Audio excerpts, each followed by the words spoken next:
శాఖ కేటాయించిన తర్వాత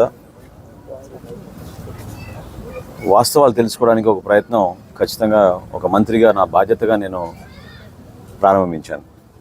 అందులో భాగంగా ఈరోజు తెనాలి నియోజకవర్గంలో అసలు డిస్ట్రిబ్యూషన్ ఎట్లా జరుగుతోంది, వేర్ హౌస్ దగ్గర నుంచి క్షేత్రస్థాయిలో ఉన్న వినియోగదారుడికి ప్రభుత్వం నుంచి అందించే ఈ సరుకులు సరైన విధానంలో అందుతున్నాయా లేదా అని దానిపైన మన జాయింట్ కలెక్టర్ గారు, అదేవిధంగా సబ్ కలెక్టర్ గారు, అధికారులందరితో కూడా కలిసి పర్యటించి ఒక 5-6 పాయింట్స్ మేము లోతుగా చెక్ చేయడం జరిగింది. ఇంత మాత్రం నేను చెప్పగలుగుతాను. పూర్తి వివరాలు తెప్పించుకోవాలని ఒక నిర్ణయానికి వచ్చాను. ఎందుకంటే ప్రభుత్వంలో ఉన్న ఇటువంటి వ్యవస్థల్ని వ్యక్తిగత లబ్ధి కోసం ఉపయోగించుకుని చాలా భారీగా అవినీతి చేశారు గత ప్రభుత్వం.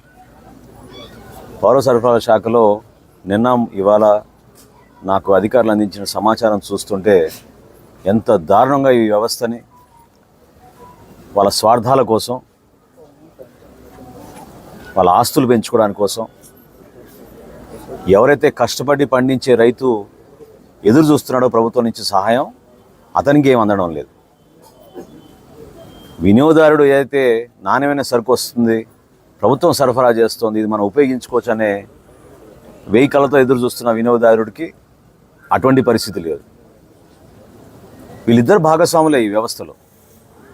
అటువంటి భాగస్వాముల్ని వీళ్ళు అవమానపరిచి వేల కోట్ల కుంభకోణం ఈ శాఖలో జరిగిపోయింది. 100% నేను రాష్ట్రపతికి మాటిస్తున్నాను.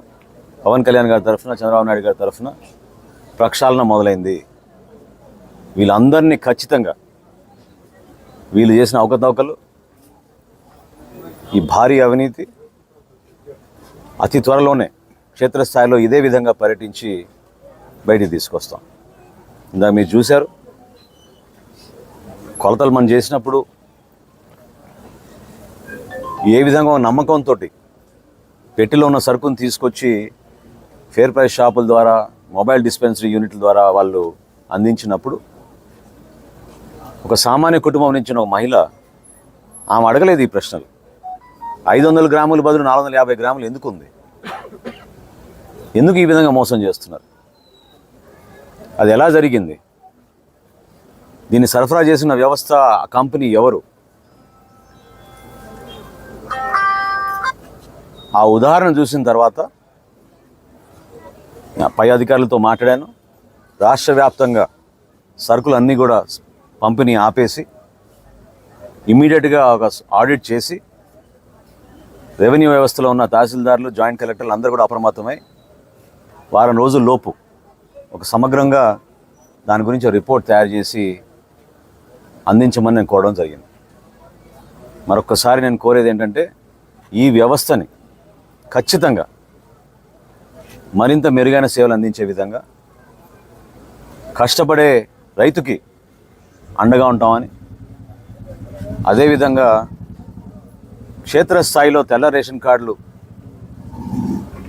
వినియోగించుకోవాలని ఎదురు చూస్తున్న వినియోగదారులకి రాబోయే రోజుల్లో ఆ సరుకు పంపిణీ విషయంలో కానివ్వండి, నాణ్యత విషయంలో కానివ్వండి, ఎక్కడ కూడా రాజీ లేకుండా మా ప్రభుత్వం 100% మీకు ఆ భరోసా ఇస్తాం.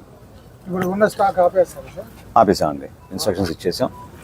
సో అది కంప్లీట్ ఆడిట్ అయ్యే వరకు ఒకసారి ఆపమని నేను రిక్వెస్ట్ చేశాను. ఇప్పుడు ఆపరేషన్ లేకుండానే మోకాళ్లకు ప్లాస్మా ట్రీట్మెంట్, మీ ఆర్థోపెడిక్ సమస్యలన్నిటికీ రోబోటిక్ టెక్నాలజీ ద్వారా తక్కువ ఖర్చుతో శాశ్వత పరిష్కారం, ఫ్రీ కన్సల్టేషన్, ప్రతి ట్రీట్మెంట్ పై 20% డిస్కౌంట్. ఈ ఆఫర్ కొద్ది రోజులు మాత్రమే, త్వరపడండి. V9 hospitals 9281465842.